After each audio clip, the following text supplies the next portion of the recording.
सिंघम और सीबा अपने घर पर थे, तभी उन्हें एक कॉल आती है। हेलो लिटिल सिंघम, मैं बैंक मैनेजर बात कर रहा हूँ। हमारी बैंक में आज एक कीमती हीरा चोरी हुआ है, तुम फौरन यहाँ पहुँचो। ठीक है, हम अभी आते हैं।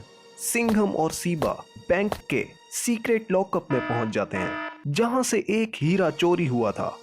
वो सीसीटीवी फुटेज देखते हैं तो हैरान रह जाते हैं, क्योंकि चोर इनविजिबल था। अरे सिंघम, इस चोर को पकड़ना तो बहुत मुश्किल है। हाँ, लेकिन नामुमकिन नहीं। लेकिन वो ये नहीं जानते थे कि वो चोर काल राक्षस था। आखिरकार ये जादुई हीरा मेरे हाथ लग ही गया। अब सिर्फ 2 हीरे और चुराने होंगे, उसके बाद होगी तबाही।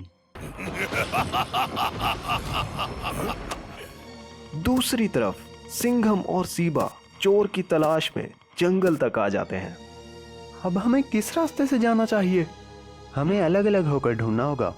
तुम ये ट्रांसमीटर अपने पास रख लो, अगर चोर कहीं दिखे तो मुझे फौरन इन्फॉर्म कर देना।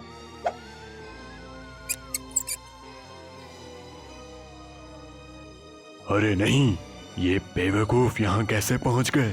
जब तक मुझे बाकी के 2 हीरे नहीं मिलते, मुझे इनसे बचकर रहना होगा। लिटिल सिंघम काल के ठिकाने की तरफ आ रहा था। ये देखकर वो वहां से भाग निकला ताकि उसका प्लान कहीं चौपट ना हो जाए। लिटिल सिंघम वहां पहुंचा तो काल जा चुका था। लगता है जंगल में ये ठिकाना उसी चोर का होगा जिसने हीरा चुराया है। काल भागता हुआ जा रहा था, तभी सामने से सीबा आ जाता है। अरे काल राक्षस, तुम यहाँ?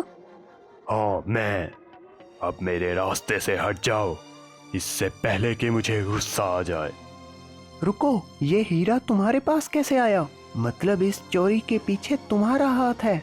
बहुत हुआ, अब मुझे तुम्हें खत्म करना ही होगा। सीबा फौरन ट्रांसमीटर का बटन दबाता है। काल सीबा की तरफ बढ़ता है। अरे ये सिंघम आया क्यों नहीं? कहीं ट्रांसमीटर खराब तो नहीं हो गया?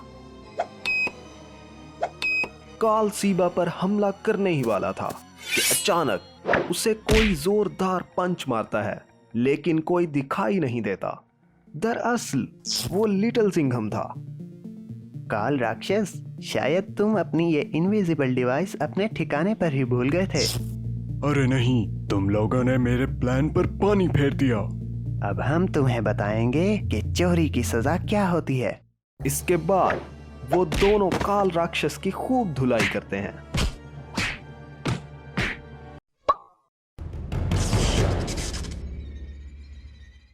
सुबह के 7 बज रहे थे। लिटिल सिंघम अपने बेड पर सो रहा था। अचानक अलार्म बजता है और सिंघम की आंख खुल जाती है।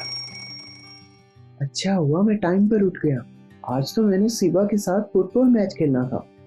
वो फुटबॉल साथ लेकर ग्राउंड की तरफ चला जाता है। वहां सीबा पहले ही मौजूद था। अरे सिंघम, क्यों ना फुटबॉल मैच के बाद हम कहीं घूमने चलें? ठीक है सीबा, अगर ये मैच मैं जीता तो हम पिकनिक पर चलेंगे। और अगर मैं जीता तो हम फिशिंग करने चलेंगे। सीबा गोल करने की कोशिश करता है, लेकिन नाकाम रहता है, जबकि लिटिल सिंघम गोल करने में कामयाब रहता है। तो सीबा, क्या तुम पिकनिक पर जाने के लिए तैयार हो? हाँ सिंघम, लेकिन याद रखना, अगली बार मैं ही जीतूंगा। जितना खुश होना है हो लो, लेकिन ये तुम दोनों की आखिरी पिकनिक होगी।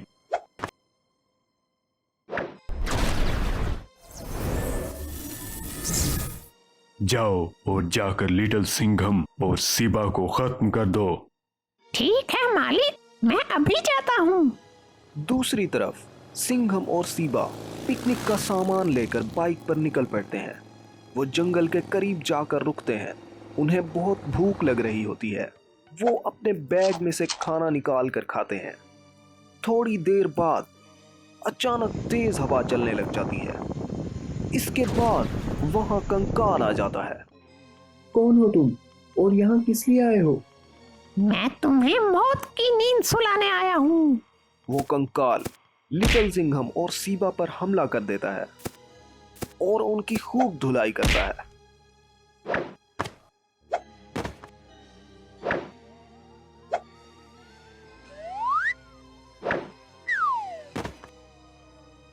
ये तो कोई जादुई कंकाल है, इसे हम कैसे हराएं? सीबा, क्या तुमने उसकी हैट पर गौर किया? जब वो मैजिक करता है तो वो चमकने लग जाती है। लगता है वो इस हैट के जरिए ही मैजिक कर पा रहा है।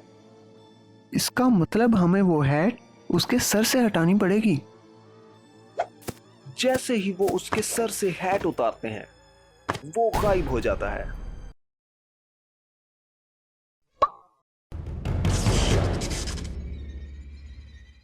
एक दिन वीर अपने दोस्तों के साथ फुटबॉल खेल रहा था। फुटबॉल को जोर से किक करने की वजह से वीर के पांव में हल्की सी चोट लग जाती है और फुटबॉल जंगल में चली जाती है। वीर, तुम ठीक तो हो ना? ज्यादा चोट तो नहीं लगी? नहीं इमली, बस मामूली सी चोट है, अभी ठीक हो जाएगी।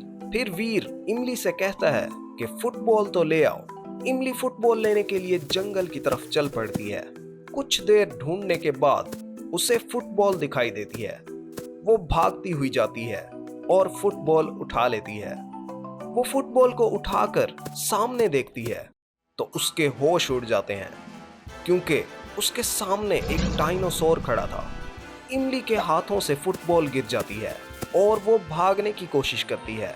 वो भागकर वीर के पास आती है और उसे डायनासोर के बारे में बताती है। लेकिन ये कैसे हो सकता है? डायनासोर्स तो आज से हजारों साल पहले खत्म हो चुके हैं। वीर और बाकी सब डायनासोर को देखने के लिए जाते हैं। जैसे ही वीर को वो डायनासोर देखता है तो फौरन उसे मुंह से उठा लेता है। बाकी सब लोग डर जाते हैं, लेकिन वीर खुश हो जाता है।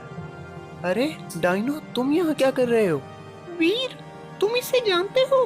हाँ इमली, ये बहुत लंबी कहानी है। तुम बस ये समझ लो कि ये असली डायनासोर नहीं है, बल्कि ये भी मेरी तरह एक रोबोट ही है। फिर वो सब दादाजी की लैब में आ जाते हैं।